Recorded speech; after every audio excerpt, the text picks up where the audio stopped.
Today I am taking solution part 8. So today I am discussing Raoult's law for non-volatile solute. ध्यान से सुनना, Raoult's law for non-volatile solute. Last time मैंने आपके साथ discuss किया था Raoult's law for two volatile liquids. हैं? तो ये इसको हम ऐसे भी लिखते हैं relative lowering of vapour pressure. Relative lowering of vapour pressure. देखो ये मैंने इसमें वाटर लिया है. वाटर जो है वो वोलाटाइल लिक्विड है, ठीक है, सॉल्वेंट है, लिक्विड है. तो अगर मैं इसमें ग्लूकोज डाल देता हूं तो वो ग्लूकोज सल्यूट हो गया, तो वाटर क्या हो गया, सॉल्वेंट. तो आपको मैंने लास्ट टाइम बताया था अगर प्योर वाटर है तो सरफेस पर सभी के सभी मालिक्यूल किसके हैं, वाटर के, तो वो वेपर प्रेशर ज़्यादा बनाता है. जब हम ग्लूकोज डाल देते हैं तो सरफेस पर कुछ मालिक्यूल ग्लूकोज के आ जाते हैं. ग्लूकोज के मालिक्यूल जो है वो वेपर प्रेशर नहीं बनाते. इसकी वजह से जो वेपर प्रेशर जिन्होंने बनाना है, जिन वाटर मालिक्यूल बनाने का नंबर कम हो गया, वेपर प्रेशर भी कम हो गया. जितना ज़्यादा सल्यूट डालोगे ग्लूकोज के मालिक्यूल उतने ज़्यादा सरफेस पर आएंगे. वाटर के वेपर प्रेशर, वाटर के मालिक्यूल उतने कम हो जाएंगे तो वाटर का वेपर प्रेशर उतना कम हो जाएगा. तो यानी कि जहां पर जो प्रेशर बन रहा है, वेपर प्रेशर बन रहा है, वो ड्यू टू वाटर मालिक्यूल बन रहा है, नॉट ड्यू टू. तो हम कहते हैं अगर partial vapour pressure of a component is directly proportional to its mole fraction. ठीक है, तो जहां मैं इसको लिख सकता हूं पी, ये कह सकते हो partial vapour pressure of a solvent in when non-volatile solute is added is directly proportional to the mole fraction of the solvent. अगर मोल फ्रैक्शन की सॉल्वेंट की ज्यादा होगी तो वेपर प्रेशर ज्यादा होगा, अगर उसकी मोल फ्रैक्शन कम होगी तो वेपर प्रेशर भी कम होगा. Partial vapour pressure of a solvent is directly proportional to its mole fraction. तो मैं इसको लिख सकता हूं P is equal to K is the proportionally constant and XA. ठीक है बेटा, तो XA is the mole fraction of A. ठीक है, mole fraction of the solute. जब आपका फॉर प्योर लिक्विड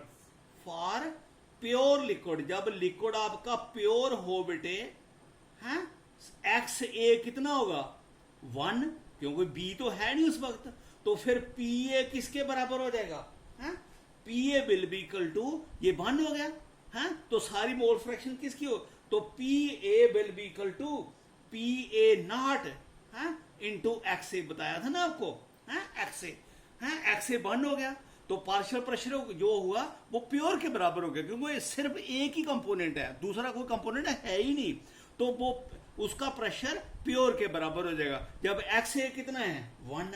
ठीक है बेटा, अब आपको ये भी मालूम है, you know this that XA plus XB is equal to 1. तो जहां से अगर आप XA निकालोगे, XA is equal to 1 minus XB. XA की वैल्यू लगा दो, PA is equal to PA not into 1 minus XB, 1 minus XB which is equal to PA not minus PA not into XB. PA not into XB. हो गया बेटा, ये हमारे पास आ गया. तो अगर आप इसको ऐसे लिख सकते हैं, तो देखो मैं इसको अब लिख लूंगा PA, इसको इधर ले आ रहा हूं, क्या हो गया, PA nought is equal to, इसको इधर ले आया, minus PA not into XB. Minus sign लगाइए दोनों साइडों पे, इसका माइनस कैंसिल हो जाएगा, इसका ये R मैथमेटिकली है ना, इसको पहले लिख लिया, क्या हो गया, PA नॉट माइनस PA. ठीक है, इज इक्वल टू, ये क्या आ गया बाहर, इसका माइनस, समझाएंगे ना, माइनस आया था, ये दोबारा खोलोगे तो क्या बन जाएगा, PA minus PA nought is equal to minus PA not into XB. तो ये नेगेटिव नेगेटिव कैंसिल हो गया. तो जहां से आप लिख सकते हो PA not minus PA upon, ये इसको इधर ले आओ, इज इक्वल टू, ये PA डिवाइड बाई, ये इसको इधर ले आया, PA nought is equal to XB. पहली बात सुनो, what is this PA not minus पे, PA nought is the vapour pressure of the pure, PA is the vapour pressure of the liquid when some solute is added, और PA nought. तो इस ratio को हम कहते हैं relative lowering relative lowering of vapour pressure, यानी कि lowering of vapour pressure divide by original vapour pressure, this is called as relative lowering of vapour pressure. देखो मैं इसको फर्दर लिख रहा हूं आगे, देखिए जरा ध्यान से देखना क्या लिखने लगा हूं। दैट ये हमारे पास है, ये हमारे पास आ गया, ये हमने रिलेशन ड्राइव कर लिए बेटा, P A nought minus P A upon P A nought is equal to X B. X B क्या है? Mole fraction of the solute.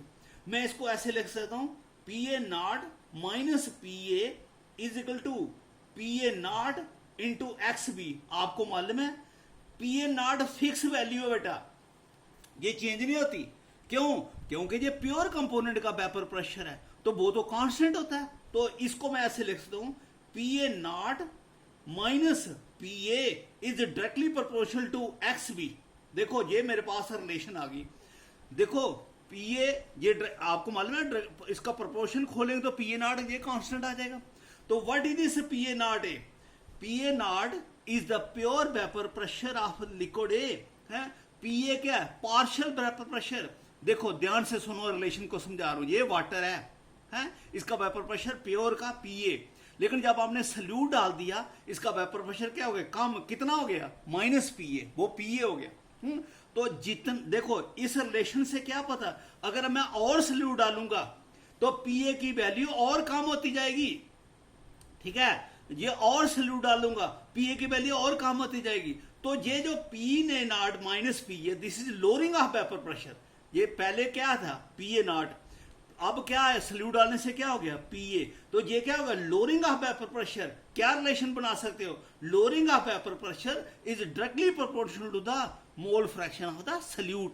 जितना ज्यादा सल्यूट डाल रहे हो इतना जो वेपर प्रेशर है वो ज्यादा कम हो रहा है। ये मैंने आपको आगे बताया, ये आपको पता चल गया कि हम सॉल्वेंट में जितना ज्यादा सल्यूट डालेंगे वो सॉल्वेंट का वेपर प्रेशर उतना ज्यादा लोअर होता जाएगा है। P A nought minus P A is directly proportional to the mole fraction. This lowering of vapour pressure, ये वेपर प्रेशर का जो काम होना है वो डायरेक्टली प्रोपोर्शनल किसके है? Mole fraction of the solute, of the non volatile solute. Okay बेटा, ये बेटा इसका जहां तक है कर सकते हैं, और भी है।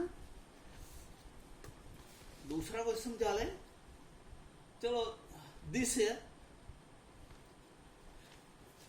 सफिशिएंट है। दूसरी वीडियो में बताते हैं। तो ये Raoult's law stated that for a solution contain relative lowering of vapour pressure is equal to is directly proportional to the mole fraction.